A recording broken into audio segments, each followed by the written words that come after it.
अस्सलाम वालेकुम। इस वक्त अस चौधरी जहांगीर को गए खड़े हैं। अगे एक इंटरव्यू इस किया से जो हुण भी एक इंटरव्यू गिनण गए खड़े हैं। जो चौधरी साहब ये दसो लोहा किलो लोहे का होवे ते किलो कपाह का होवे, ठीक है, इन्हां चों वजनी केड़ी शै?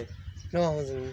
अच्छा ठीक। ये भाईओ सुन के ना लोहा वजनी है कपाह तू, किलो कपाह का होवे ते किलो लोहे का होवे तो लोहे का वजन ज़्यादा है। ये प्रोफेसर है, इसको एक मैं सवाल किया है, तुसा किराण किथा भूल वजो मत इस तू वाती मैं पूछ के ना कि शे वजन ज़्यादा होगी?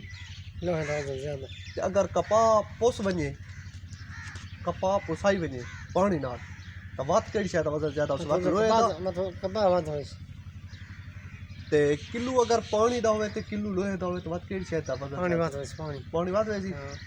ते अगर किलो पत्थर दा होवे पत्थर वध होइस पत्थर लोहे नाल वध होइस। हां चलो ठीक है, लोहे नालू पत्थर वध होइस किलो किलो दोहां दे होवन ता ठीक है। अच्छा खुदा हाफिज़।